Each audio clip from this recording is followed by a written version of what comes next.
Olá, olá, olá, meus queridos alunos do G7 Jurídico. Bom dia, boa tarde, boa noite, boa madrugada, bom final de semana, bom feriado a todos vocês. Estamos juntos para a nossa atualização legislativa e jurisprudencial. Já tradicional aqui no G7 Jurídico, você já sabe, né? A cada semestre, os professores, cada um em sua matéria, vai gravar essa atualização. A minha, vou pedir desculpas a vocês, eu acabei atrasando um pouco, né? Para quem nos acompanha pelas redes sociais, está vendo até a muleta aqui, né? Fui vítima de um crime aí no dia 31 de dezembro de 2024, né? Estava, inclusive, conversando aqui com o André sobre isso. A fratura exposta na tíbia e na fíbula, né, pessoal? E aí uma recuperação bem complicada, mas graças a Deus estamos de muleta, mas estamos bem com saúde, né? Poderia ter sido muito pior. E aí eu atrasei um pouco, não consegui gravar a tempo, mas o aluno sabe o comprometimento que nós temos. Então, apesar de não estar ainda 100%, não está dando para jogar bola, né, André? Pezinho ainda dói um pouco, mas eu resolvi gravar para vocês essa minha participação. A minha participação, então, pessoal, está aqui. Vocês vão ver que eu vou gravar, eu vou sentar um pouco, né? Para quem é meu aluno sabe disso, né, André? Eu não sento durante aula. Mas hoje eu vou ter que sentar porque a perna dói um pouco, tá, pessoal? A minha participação, então, ela versa sobre o segundo semestre de 2024. A minha participação, então, pessoal, essas duas matérias, processo e legislação especial. E eu vou tratar exclusivamente sobre o segundo semestre de 2024. O aluno pergunta, Renato, mas e em relação ao primeiro semestre? Eu já gravei. E, salvo engano, né, André, a gente já vai subir lá para a página do YouTube. Então, eu gravei em julho de 2024, né, referente ao primeiro semestre e agora segundo semestre. O que eu fiz aqui? No primeiro bloco, nós vamos fazer uma atualização legislativa, que começa, então, no dia 1º de julho e vai terminar no dia 31 de dezembro de 2024. Grosso modo, vocês vão ver que são duas leis. Nós vamos tratar da Lei 14.994, que é o pacote antifeminicídio, e nós vamos tratar também da Lei 15.035. A Lei 15.035, ela vai alterar o Código Penal e ela vai criar o Cadastro Nacional de Pedófilos e Predadores Sexuais. Então, a atualização legislativa nesse primeiro bloco, vai versar sobre essas duas leis. Beleza? Lembrando, pessoal, que quanto a 14.994, eu fiz questão de assistir o Clebão, nosso querido colega de docência, professor Kleber Masson, bom que eu apaguei, né? Ele já gravou a participação dele abordando a Lei 14.994, tá? Só que o Kleber focou na análise, não sei nem se foi você que gravou, André, provavelmente, o Clebão focou na análise do 121A. Então, com a maestria e excelência lá do Clebão, ele abordou vários aspectos sobre o feminicídio. Mostrou para vocês a figura, mostrou para vocês a norma penal explicativa, razões do sexo feminino, analisou as qualificadoras, falou sobre a questão do quantum de pena diante de um aumento e eventual inconstitucionalidade por conta do regime integralmente fechado. Foi a parte finalzinha, o cara pode pegar 60 anos e aí 70% disso, analisou 100% o 121A. Então, o que eu procurei fazer, até para a gente não ter repetição de conteúdo? Eu não vou falar sobre isso, pessoal.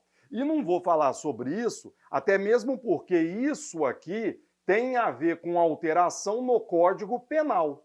A minha preocupação não é o Código Penal. A minha preocupação é a LEP, a Lei dos Crimes Hediondos, a Lei Maria da Penha e o Código de Processo Penal.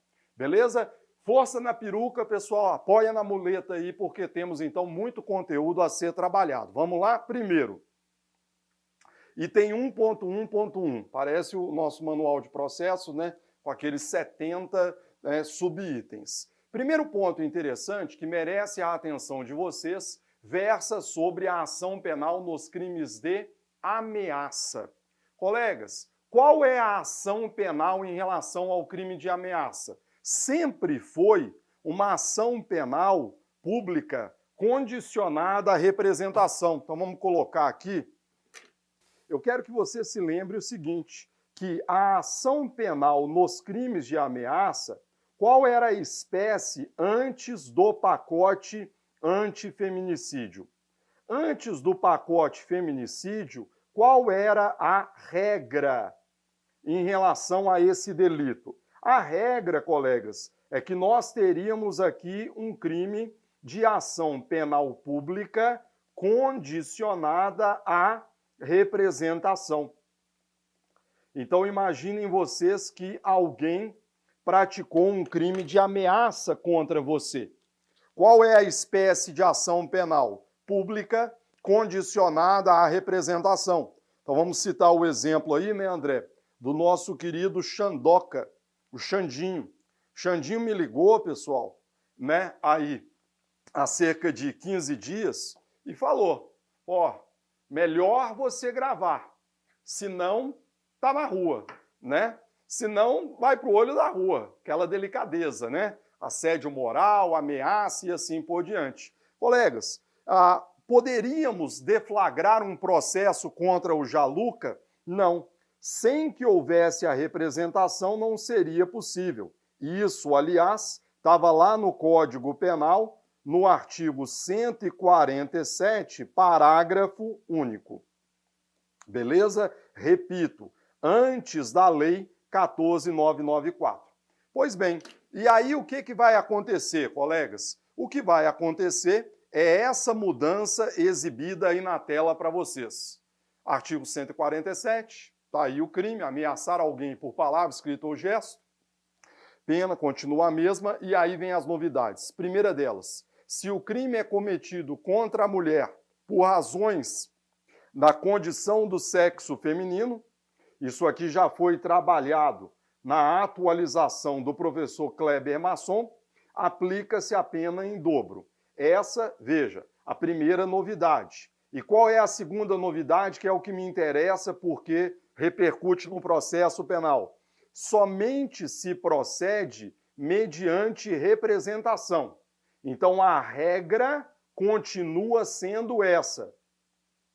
Exige-se representação. Só que agora atente para a exceção, exceto na hipótese prevista no parágrafo 1º deste artigo. Então, colegas, o que está em verde é a novidade quanto à ação penal do crime de ameaça. A regra, então pense no exemplo meu do Jaluca, continua sendo o quê? Representação. O Jaluca me ameaçou, falou assim, ó, se você não aparecer para dar aula, além de ir para a rua, você vai morrer. Sei onde seus filhos estudam, vou pegar as crianças, né? Aí o aluno pensa assim, poxa, Renato, mas uma ameaça porque você não aparece para dar aula? André, não aparece para dar aula, como é que o Jaluca fica? Né? E aí, como é que o curso fica? Andrezinho estava brincando comigo aqui, que ele teve uma lesão parecida ao caminho, ficou 5 meses, né? André, 5 meses sem aula de processo penal. Acabou, fecha a porta, né? Não tem aula para subir para os alunos aí. Senhores, brincadeira à parte, a ameaça do Jaluca contra mim, representação. Não vou representar contra ele. Essa é a regra. Só que agora a lei passou a prever uma exceção. E qual é a exceção? Se o crime de ameaça for cometido por razões da condição do sexo feminino. Então, nesse caso, a ação penal será o quê? Pode anotar aí no seu material. Nesse caso, a ação penal será pública incondicionada. Tá? Maravilha. Só para explicar, o Kleber já mostrou para vocês, o Código Penal diz o que seriam essas razões da condição do sexo feminino. Então tá aqui, ó, né? Artigo 121A, parágrafo 1º, que vai dizer quando o crime envolver violência doméstica e familiar ou quando houver menosprezo ou discriminação à condição da mulher. Então também brincava com o André aqui, que depois do meu acidente, acabou-se aí a bicicleta, né, André? Minha esposa mesmo já falou para mim que se eu voltar a andar de bicicleta, esquece. Então imagine que eu resolvo ameaçá-la. Falo assim, olha, ninguém vai dizer que eu não posso andar, né? Quem é que manda aqui? Quem manda, André? Ela é juíza. Quem manda? Juíza ou promotor, né? E aí eu ameaço a minha esposa. Ora, se eu ameacei a minha esposa, colegas, o crime agora foi cometido em qual contexto? No contexto da violência doméstica e familiar. Então, nesse caso, a ação penal deixa de ser pública condicionada à representação e passa a ser pública incondicionada. Legal? Só para concluir, porque isso certamente será cobrado de vocês, o aluno precisa lembrar da discussão atinente ao direito intertemporal. Por quê? Porque você tem que lembrar, pessoal, que o pacote antifeminicídio entrou em vigor, eu coloco tudo isso no meu slide, no dia 10 de outubro de 2024. Já está em vigor. Então, colegas, guarde isso, porque o que pode ser perguntado para você é o seguinte, essa mudança, André, ela é uma mudança benéfica ou é uma mudança prejudicial para o acusado, para o autor do delito?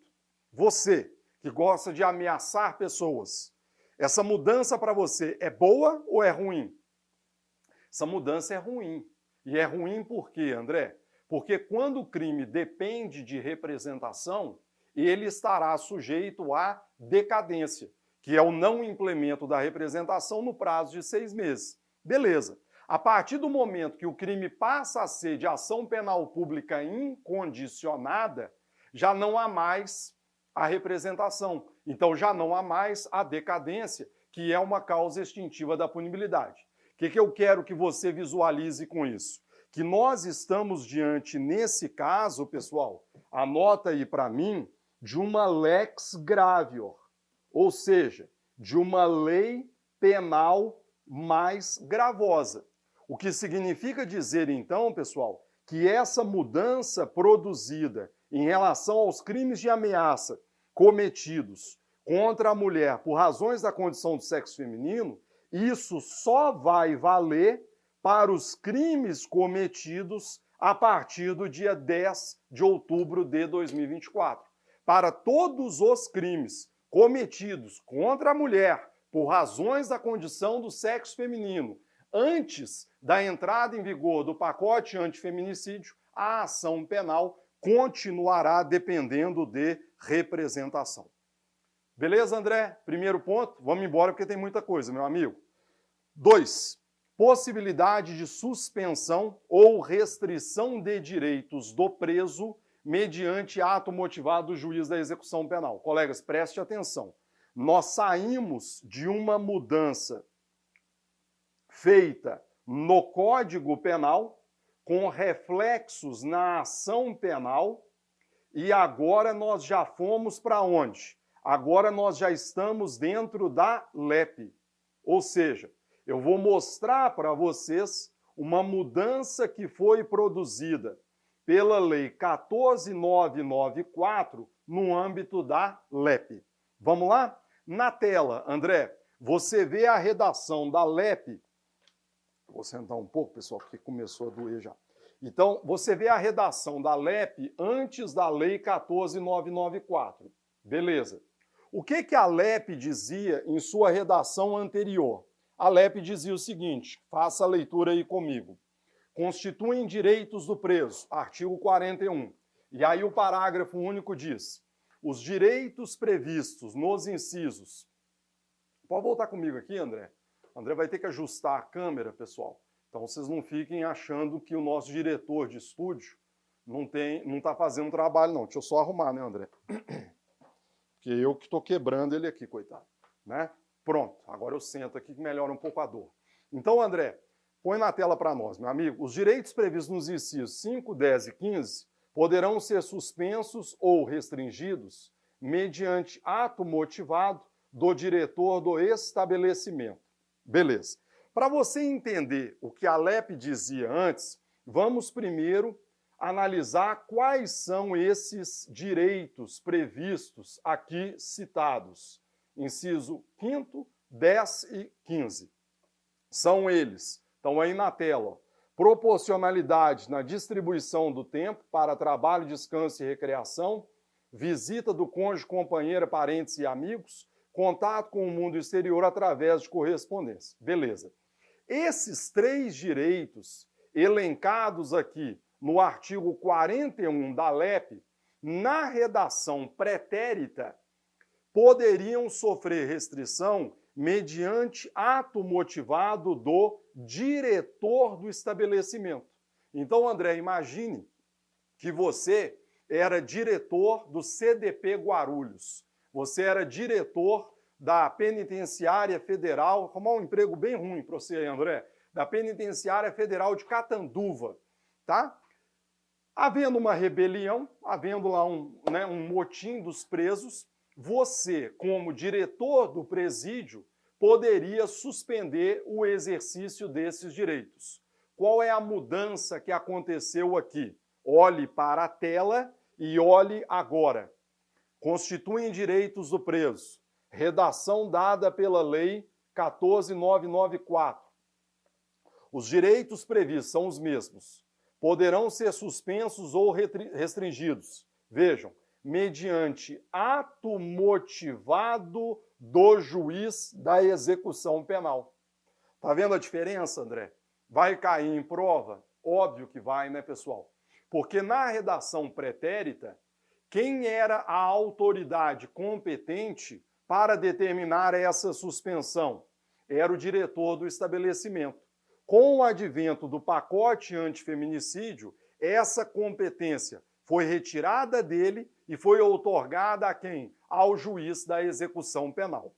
Beleza? Diante dessa mudança, produzida no parágrafo 1º, eu chamo a atenção de vocês para o artigo 53 da LEP, porque apesar desse 53 não ter sido alterado expressamente, essa mudança aqui vai produzir reflexos lá. Me permitam explicar para vocês. Ó, constituem sanções disciplinares, advertência, repreensão, suspensão ou restrição de direitos. Tá vendo aí? Artigo 41, parágrafo único. Perceba que o 41, parágrafo único aqui citado, ele dizia que a competência era do diretor do estabelecimento. Acabamos de ver a redação anterior do 41, parágrafo único. Beleza. Isolamento na própria cela, local adequado, possuam inclusão no RDD. Artigo 54. As sanções dos incisos 1 a 4 serão aplicadas por ato motivado do diretor do estabelecimento. E a do inciso 5º, por prévio e fundamentado despacho do juiz competente. Colegas, olha que interessante. Se você olhar para o inciso 3º, pela leitura do artigo 54, a sanção do inciso 3º seria aplicada por ato motivado do diretor do estabelecimento. Opa, peraí, mas isso era o que dizia o parágrafo único do 41 em sua redação original. Só que agora, o parágrafo 1º outorgou essa competência ao juiz da execução penal. Então, colega, significa dizer o quê? Significa dizer, então, que especificamente quanto a este inciso 3º, a competência ela não é mais do diretor do estabelecimento, e sim do juiz da execução penal. Então é assim que você deve fazer a leitura desse dispositivo. Agora não mais parágrafo único, né? Agora parágrafo 1º, incluído pela Lei 14.994. Então, tacitamente, operou-se o quê? Uma mudança no 54. Qual é a leitura que deve ser feita do 54 à luz do pacote antifeminicídio? Põe na tela para mim, André. A leitura é assim, ó. As sanções dos incisos 1, 2 e 4 serão aplicadas por ato motivado do diretor do estabelecimento. E a dos incisos 3º e 5º, por prévio e fundamentado despacho do juiz competente. Legal? Então, cuidado com essa mudança do artigo 54 como reflexo lá do parágrafo 1º. Maravilha? Uma outra mudança interessante, pessoal, está aqui também no parágrafo 2º do 41, que vai dizer o quê?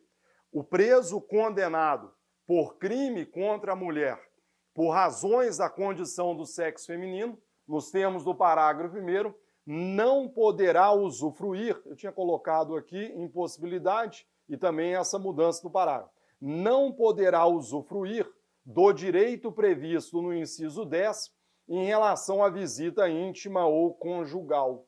André, a visita íntima ou conjugal, ela nada mais é do que um desdobramento desse inciso 10. Quando alguém está preso, a pessoa tem direito não apenas à visita de seus familiares, como também à denominada visita íntima. Para quem tiver interesse, está até aqui embaixo, né? Nosso manual de execução penal. A gente vai explicar o que é a visita íntima. Pois bem, colegas, qual é a novidade introduzida pela Lei 14.994? A lei agora, na minha opinião, acertadamente passou a dizer o quê? Que se o indivíduo foi condenado por crime contra a mulher, por razões da condição do sexo feminino, nos termos do parágrafo 1º do 121A, não poderá usufruir do direito previsto no inciso 10 em relação à visita íntima. André, qual é a ideia? Não tem muita lógica. A pessoa que foi condenada por crime contra a mulher, cuidado, não precisa ser necessariamente o feminicídio. A lei fala crime contra a mulher. Então, em tese, pode ser uma lesão corporal, se o cara estiver preso, né, dificilmente ele vai estar preso por isso, mas não necessariamente precisa ser o feminicídio. Não terá direito à visita íntima. Eu tenho duas observações interessantes. Primeiro, a lei não diz que ele não terá direito à visita. Tá claro? A lei diz que ele não terá direito à visita íntima ou conjugal. Então, cuidado amanhã na hora da prova, porque o preso condenado por crime contra a mulher, por razões da condição do sexo feminino, ele continuará usufruindo do direito de visita. Então, por exemplo, o cara tem um filho, o cara tem a mãe. A gente sabe que a mãe, André, ela não abandona o filho. Então, o cara cometeu um feminicídio e está preso, e ele vai ter direito à visita da mãe. O que a lei passou a vedar foi a visita íntima. E aí vem a minha segunda observação. Visita íntima de quem, André? Aí o aluno pensa, professor, visita íntima da companheira, do cônjuge. Algumas observações. Primeiro, só da mulher que foi vítima ou de qualquer outra mulher? O legislador poderia ter sido mais claro, André. Quando estamos no direito penal e no processo penal e na LEP, meu amigo, quanto mais claro você for, melhor para nós, para evitarmos o quê? Discussões. Certamente, André, haverá quem diga que, à luz desse parágrafo 2º, a visita íntima estaria vedada exclusivamente em relação àquela mulher que foi vítima desse crime, por razões da condição do sexo feminino. Pode ser? Pode ser. Eu não concordo. Até por uma razão, André. Eu sei que geralmente a mulher costuma perdoar, tá? Mas assim, se a mulher foi vítima de uma tentativa de feminicídio, pode perdoar? Pode, acontece. E não estou aqui para criticar ninguém. Agora, será que ela vai visitar esse indivíduo na prisão? Será que ela vai querer, né, ter acesso lá a ele para uma visita íntima? Tá? A pergunta é, o cara foi condenado por um crime dessa natureza, pessoal. Faz sentido você proporcionar que ele receba visitas íntimas, ainda que de outras mulheres? Fato é, André, e eu não tenho esses números aqui comigo, mas uma pessoa que demonstra tamanho menosprezo à mulher, possivelmente voltará a praticar delitos dessa natureza. Então é assim, você tá dando para o criminoso todos os instrumentos necessários para ele praticar novos crimes por razões da condição do sexo feminino. Então, pessoal, eu atualizei os livros, dentre eles, né, o Manual de Execução Penal, e eu me posicionei nesse sentido. Quando a gente escreve, né, André, a gente acerta e a gente erra. A gente até erra mais do que acerta, mas é importante você se posicionar. E, na minha opinião, apesar do legislador não ter sido muito claro, eu penso que essa vedação, ela vale não apenas para a vítima, mas também para qualquer outra mulher, tá? Mesmo que ela não tenha sido vítima desse delito pelo qual ele foi preso e condenado. Continue comigo. Possibilidade, próximo item. Item 3, vai guardando, André. Possibilidade de transferência para estabelecimento penal distante do local de residência da vítima, de condenados ou presos que tenham cometido crime de violência doméstica familiar contra a mulher. Colegas, aqui mais uma novidade e mais um problema muito comum. Vez por outra, indivíduos condenados por crimes contra a mulher, por razões da condição do sexo feminino, continuam atormentando a mulher e seus familiares, apesar de estarem presos. Então, o que o legislador estabeleceu? Está aqui na tela para vocês. Ele incluiu ao parágrafo 4º do artigo... Ele incluiu, perdão, um parágrafo 4º ao artigo 86 da LEP, dizendo que será transferido, atente para a expressão aqui mandamental, para estabelecimento penal distante do local de residência da vítima, ainda que localizado em outra unidade, inclusive da União, o condenado ou preso provisório que, tendo cometido crime de violência doméstica e familiar contra a mulher, ameace ou pratique violência contra a vítima ou seus familiares durante o cumprimento da pena. É interessante perceber a completa falta de técnica, porque em todas as mudanças produzidas pela Lei 14.994, usou-se a terminologia razões da condição do sexo feminino, que é aquela norma explicativa do parágrafo 1º do 121A, que abrange, como nós vimos, não apenas a violência doméstica e familiar, como também o quê? O menosprezo ou discriminação à condição da mulher. Pois bem, estranhamente, no entanto, ao incluir esse parágrafo 4º, o legislador restringiu essa novidade apenas a quê? A violência doméstica. Quer dizer, na minha humilde opinião, o que deveria dizer o parágrafo 4º? Aliás, André, devia ter até aproveitado a minha lesão aqui, né, para ficar lá no Congresso acompanhando a tramitação desse projeto, porque é impressionante como que falta técnica, né? Porque qual que deveria ser a redação? Será transferido para estabelecimento distante, ainda que localizado, condenado, preso provisório, que, tendo cometido crime contra a mulher por razões da condição do sexo feminino, nos termos do parágrafo 121A, ameaça ou pratique violência. Não.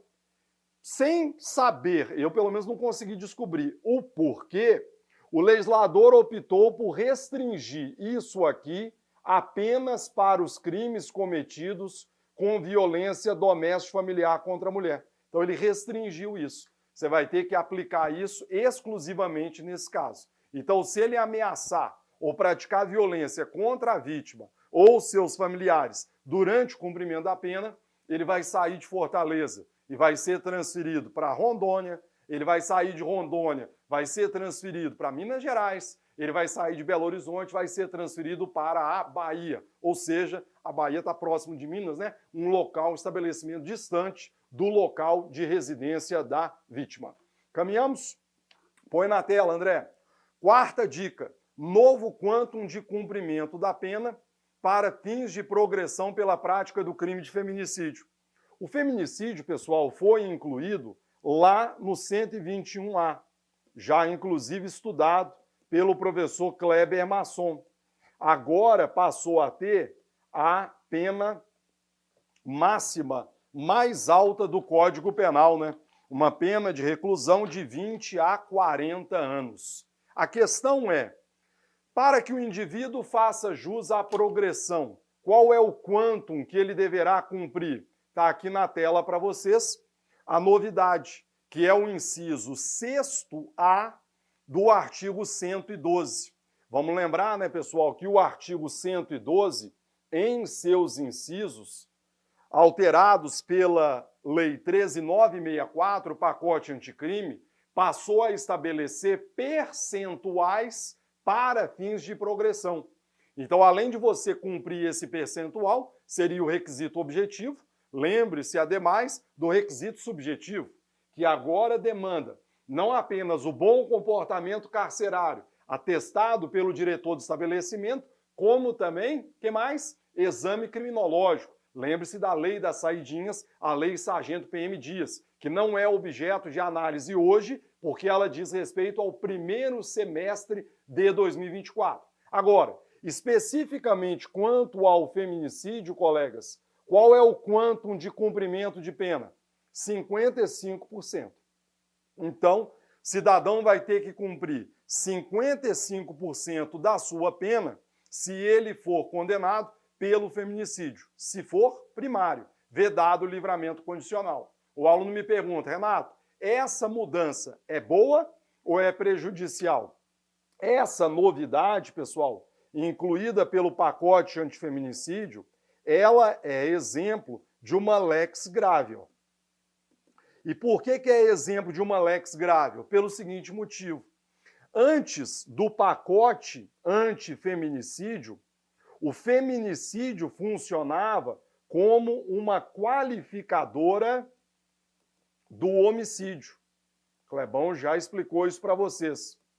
Se o feminicídio era, então, uma hipótese de homicídio qualificado, isso era considerado crime hediondo.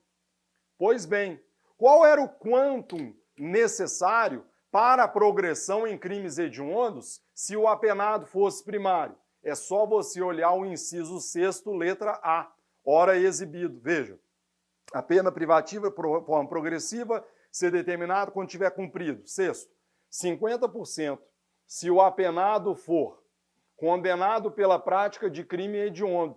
É o caso do homicídio qualificado. Ou equiparado com o resultado morte, feminicídio. Se for primário, vedado o livramento condicional. Então, colegas, percebam que nesse ponto, lex gravior. Então, mais uma vez, você vai lembrar que a lei entrou em vigor no dia 10 de outubro e só vai valer para os crimes de feminicídio cometidos a partir dessa data. Para todos os demais delitos anteriores, continuará valendo o quantum de progressão de 50% do inciso 6º, a linha A. Continue comigo, vai vendo. André, 35 minutos, né? O professor está operado aí e tal, né? Mas não tem problema nenhum, vamos embora. Só vou ficar sentado aqui, né, para melhorar. Fiscalização por meio de monitoramento eletrônico de condenados por crime contra a mulher, por razões da condição do sexo feminino. Colegas, mais uma novidade. Essa introduzida pelo pacote antifeminicídio no âmbito da LEP, lá do 146E. A gente sabe, André, que o monitoramento eletrônico, ele se revela um instrumento muito interessante, sobretudo em alguns crimes. E você há de concordar comigo que quando se fala em violência doméstica, é um instrumento, assim, fundamental. Porque imagine você, a pessoa, né, ela vai ser monitorada. E aí a gente tem aquela zona de exclusão. Leia-se, você não pode se aproximar até 500 metros da sua ex-esposa. Você não pode se aproximar até no raio de 1 quilômetro da sua esposa. Vai haver um monitoramento eletrônico. Então aqui uma novidade interessante, pessoal, porque a LEP agora passou a prever, veja que agora acertadamente, que o condenado por crime contra a mulher, por razões da condição do sexo feminino, parágrafo 1221A, ao usufruir de qualquer benefício em que ocorra sua saída do estabelecimento penal, será obrigatoriamente fiscalizado por monitoração eletrônica. Então, pessoal, ó, nesse ponto, andou muito bem o legislador. Porque, em tese, André, o cara é condenado por uma tentativa de feminicídio. Está preso. A mulher está lá na casa dela, tranquila, né? Consegue, em tese, buscar, né, uma certa normalidade, sabendo que o indivíduo está preso. Ah, professor, ele vai ter progressão, vai receber aí algum benefício, livramento condicional. Colegas, não me interessa qual foi o motivo de sua saída. A lei passou a estabelecer que, havendo a saída do estabelecimento penal, a fiscalização eletrônica será o quê? Obrigatória, compulsória. É o que passou a prever o 146E. Então, nesse ponto, é interessante você aproveitar comigo para lembrar de todas as mudanças que a LEP sofreu quanto ao monitoramento eletrônico. Por que eu estou dizendo isso? Porque durante bom tempo, o monitoramento eletrônico da LEP só estava previsto em duas situações. Quando houvesse a saída temporária do semiaberto e quando houvesse prisão domiciliar.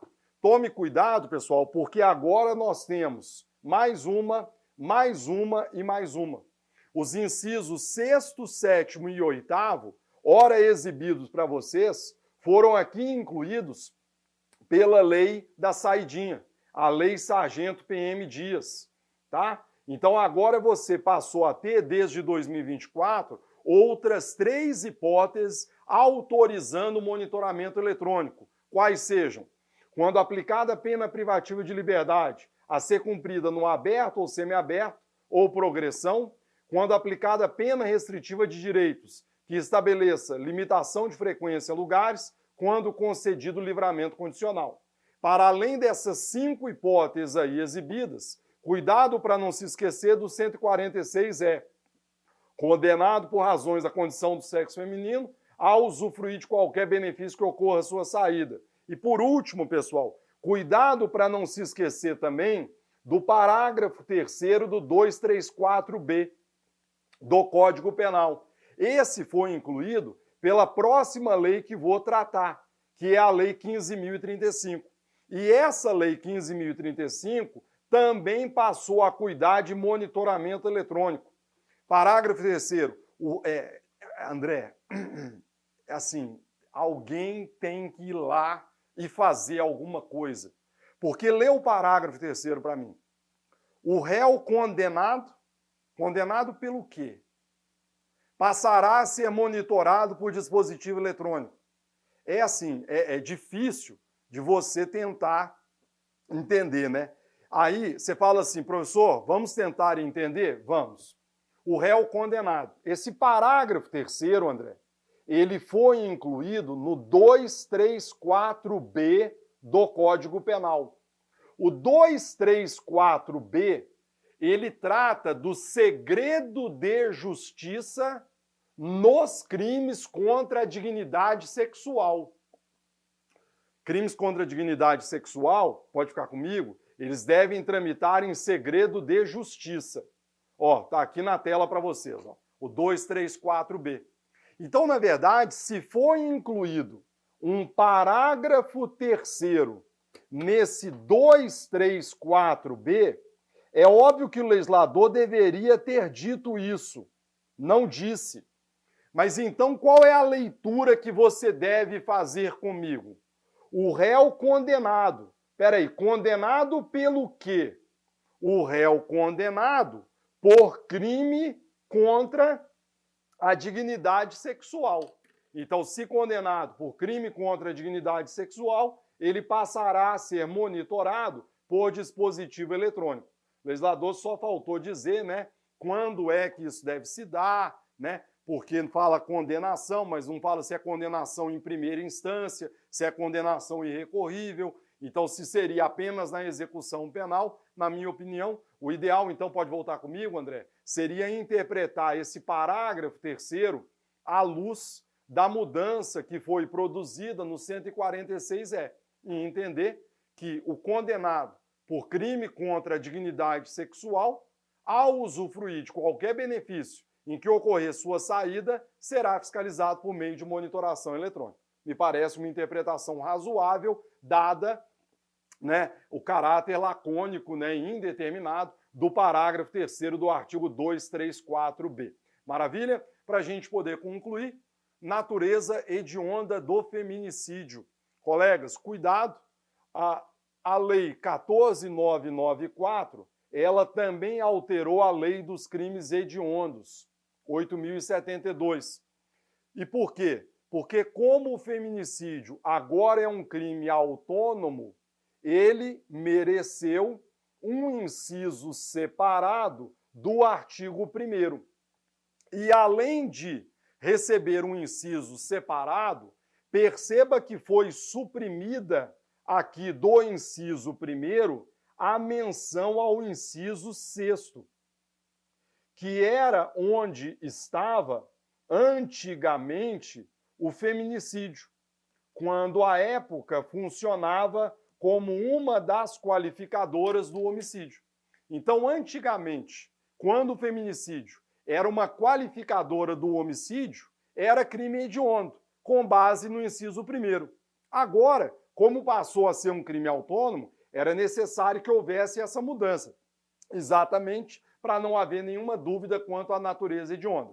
Perceba que nesse ponto não houve nenhum agravamento, porque o feminicídio já era hediondo, quando, então, qualificadora do homicídio, e agora continua hediondo, só que de maneira autônoma, 121A, inciso 1B do artigo 1º, pode ficar comigo, André, da Lei 8.072/90.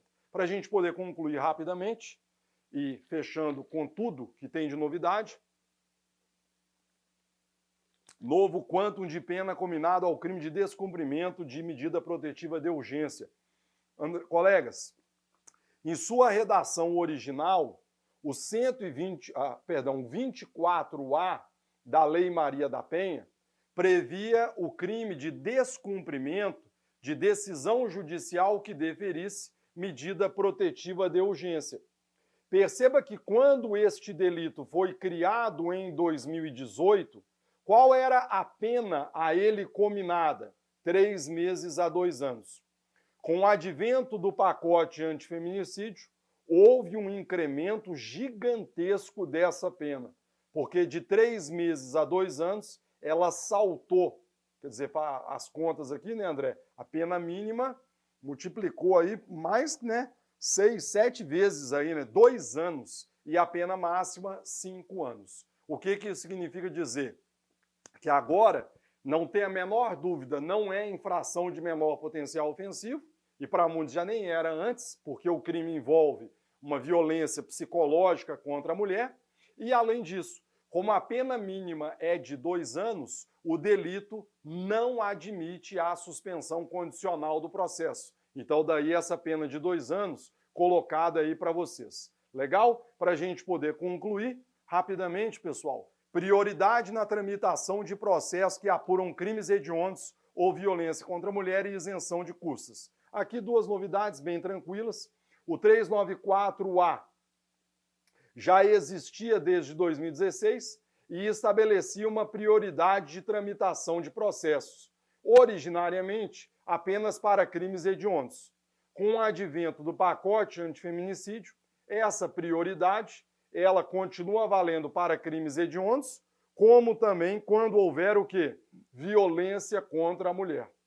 Então, violência contra a mulher, haverá prioridade. Para além dessa mudança, parágrafos 1º e 2º. A lei passou a estabelecer que quando se tratar de processo que apura violência contra a mulher, não haverá necessidade do pagamento de custas, taxas ou despesas processuais. Então imagine você, André, que uma mulher, por exemplo, ela foi vítima de uma calúnia, difamação e injúria. Antigamente, crime de ação penal privada. Se ela quisesse promover uma queixa, oferecer uma queixa contra o agressor, e ela não fosse uma pessoa pobre, logo dotada da assistência judiciária gratuita, ela seria obrigada a recolher custas, taxas e despesas processuais. Você há de concordar comigo que isso poderia eventualmente inibir o oferecimento da queixa. A lei não quer isso. Então a lei não quer que a mulher deixe de processar o autor dessa violência por questões financeiras. Estabeleceu isso aí. Essa isenção vale para a vítima e, no caso de morte, para seus sucessores ou quando a eles lhe couber o direito de representação ou de oferecer queixa com a ação. Maravilha? Colegas, a última novidade é a Lei 15.035. O André já está preocupado, né? Porque eu falei assim, pô, professor, atualização ou aula? Vamos lá, Lei 15.035. A outra lei, eu já até mostrei para vocês o parágrafo 3º, mas rapidamente vamos analisar isso aqui. A Lei 15.035, ela já entrou em vigor no dia 28 de novembro e ela alterou o Código Penal, matéria do Kleber, para permitir a consulta pública do nome completo e número de inscrição no CPF das pessoas condenadas por crimes contra a dignidade sexual, garantido o sigilo do processo das informações da vítima. E a Lei 14.069, para determinar a criação do Cadastro Nacional de Pedófilos e Predadores Sexuais. André, vamos aqui direto ao ponto e vamos assim ser honestos um com o outro. Imagine que você tem uma escola infantil e que eventualmente, e isso é caso verídico, tá, pessoal? Não vou citar, eu tenho até a reportagem lá, mas não gosto de ficar mostrando casos concretos, não. Você contrataria como professor de educação física ou de natação da sua escola uma pessoa que já fora condenada por um crime contra a dignidade sexual? É complicado isso, né? É complicado. Por quê? Porque você fala assim, ah, professor, mas ele foi condenado em primeira instância, né? Ah, então ele é presumido inocente. Sim. Professor Renato, mas ele buscou uma ressocialização, ele prometeu que não voltará a delinquir. Eu sei, né? Mas, meu amigo, ir lá, né, na prática, na sua escola, com crianças que em muitas ocasiões ficam sozinhas com aquele professor, é complicado. Então essa foi a ideia do legislador. E a mudança, pessoal, ela foi introduzida aqui no 234B, que eu já havia exibido para vocês quando eu analisei aquele parágrafo 3º. Só que o que eu quero analisar agora com vocês são os parágrafos 1º e 2º. Vamos lá? Ó, parágrafo 1º.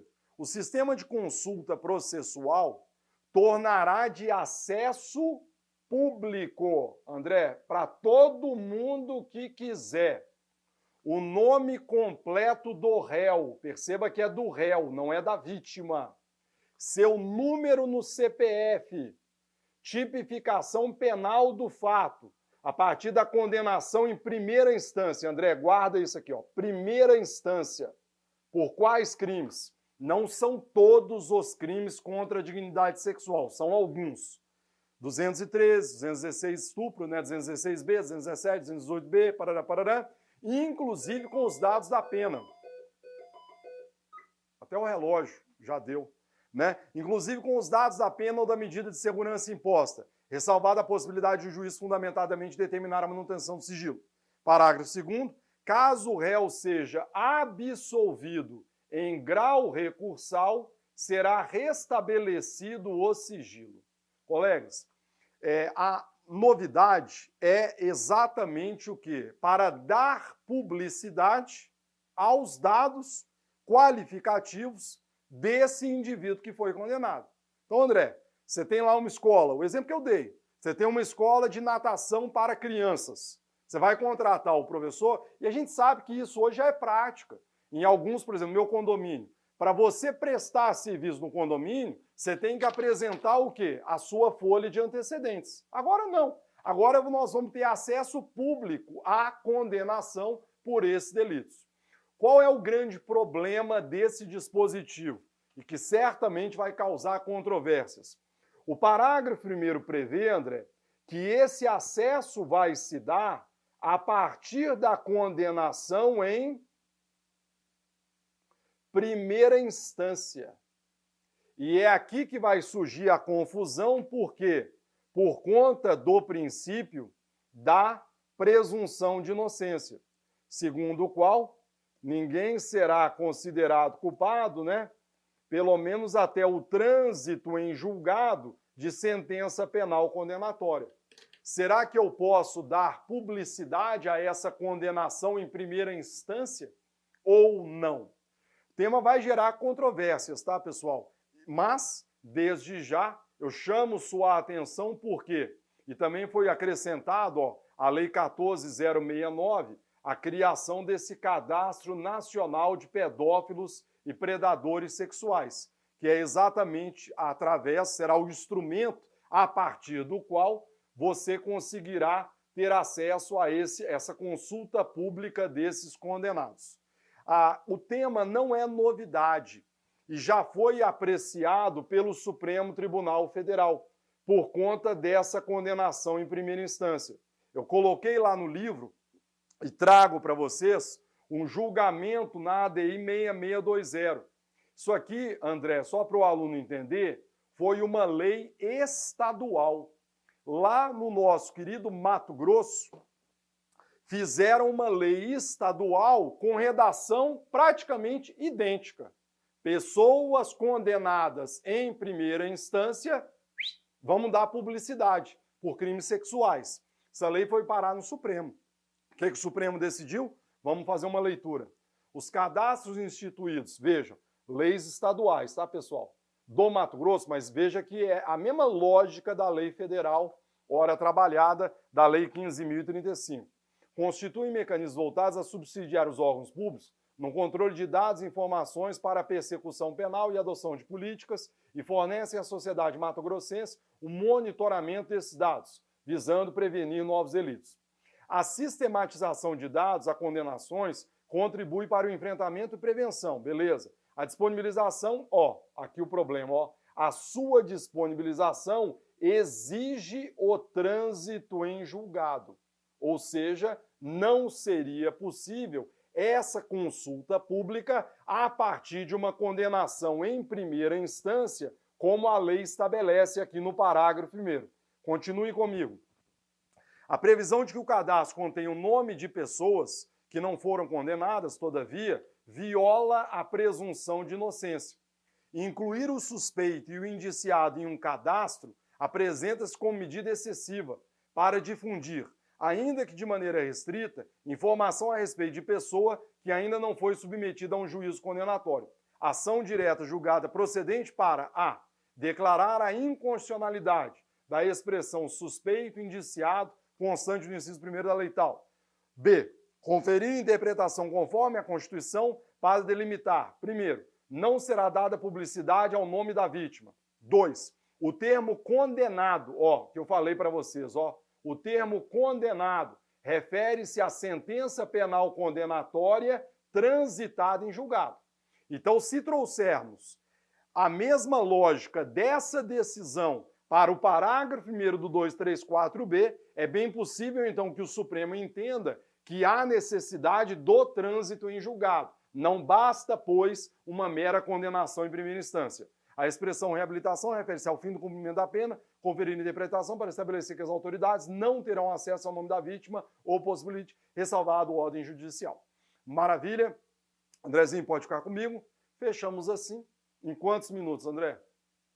Em 1 hora, né? O primeiro bloco, que deveria ter sido de 30 minutos, da nossa atualização legislativa. O professor já vai embora? Não. Eu vou descansar um pouquinho ali, mas a gente vai voltar, porque ainda temos a nossa atualização jurisprudencial. E, André, olha só quantos slides. Não mostra não, André, senão você até desanima da vida. Mas a gente volta já já, pessoal.